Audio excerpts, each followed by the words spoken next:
So అయిపోయింది, copy వచ్చిన తర్వాత ఫస్ట్ మీ హీరో ఈ కాన్ఫిడెన్స్ ఏంటి, హీరో ప్రొడ్యూసర్స్ కాన్ఫిడెన్స్ ఏంటి అసలు? హీరో ప్రొడ్యూసర్స్ కాన్ఫిడెన్స్ కేవలం నా నేరేషన్ అండి. నేను సీన్ చెప్పే విధానంలో నాకు ఇంకా గుర్తుంది, నాగార్జున అగ్నిపుత్రుడు సినిమా షూట్ చేస్తున్నాడు అప్పుడు, ఒక ఫైట్ ఏదో. నేను వెళ్ళి నాగార్జునకి ఈ షార్ట్ డివిజన్ తోటి నరేషన్ కొట్టే సీన్ చెప్పా. ఇది జస్ట్ 2-3 hours షూటింగ్ ఉంటుంది, మీరు 5 రోజుల నుంచి చేస్తున్న ఫైట్ కన్నా దీని ఎఫెక్ట్ ఎక్కువ ఉంటుందని చెప్పా.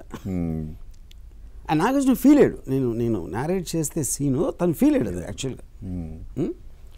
సో అది ఆ నమ్మకం అనేది సీన్లు చెప్పడం, ఇంకా నాకు సినిమాటిక్ నాలెడ్జ్ గురించి నాకు చాలా తెలుసు అని వాళ్ళు ఫీల్ అయ్యి, అంటే ఒక ప్యాషన్ను, నా అండర్స్టాండింగ్ అన్నిటి మీద ఇంప్రెషన్ వచ్చినప్పుడు ఆటోమేటిక్గా మీరు ఇస్తారు కదా ఆ ఫ్రీడమ్.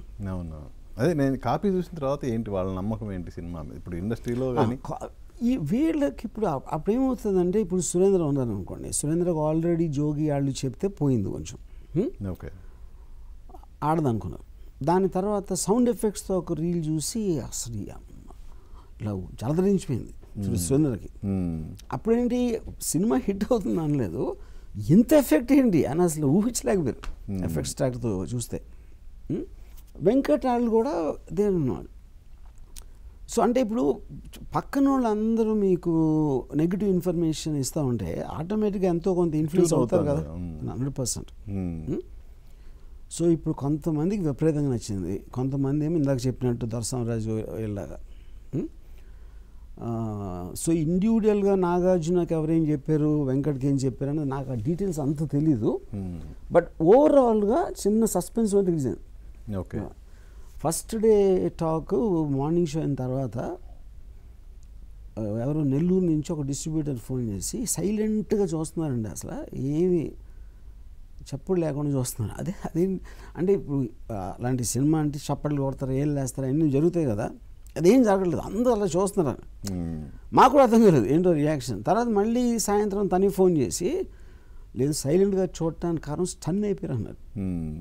పిక్చర్ చూస్తే షాక్లో ఉన్నారు అందరూ, సినిమాని చూస్తా, అందుకని సైలెంట్గా ఉన్నారు.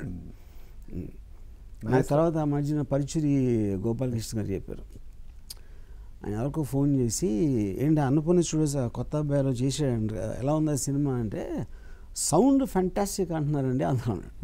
అంటే సౌండ్ ఏంటి అంటే, పాటలు బాగున్నాయి, ఓకే, యాక్షన్ బాగుంది, హీరో బాగున్నాడు, హీరోయిన్ బాగుంది, సౌండ్ బాగుంటాం ఏంటి, ఫస్ట్ టైం సౌండ్ గురించి మాట్లాడటం అనేది శివ ఫస్ట్ టైం. అవును, నిజంగానే సౌండ్ గురించి మాట్లాడుకున్నారు, స్టడీకామ్ గురించి మాట్లాడుకున్నారు. అంటే ఆడియన్స్కి ఆ ఫీల్ అనేది అదే చెప్తున్నా. ఇప్పుడు ఆ టైంలో లెటర్స్ వచ్చాయి స్టూడియోకి, ఇప్పుడు ఇప్పటిలాగా మనకి సోషల్ మీడియా లేదు కదా. ఆ లెటర్స్లో చాలామంది ఆ పరిగెత్తే షాట్లు, అంటే స్టడీ క్యామ్ అనే మాట తెలియదు వాళ్ళకి, వాటి గురించి రాసేవారు. అంటే there felt the difference in the shot. అది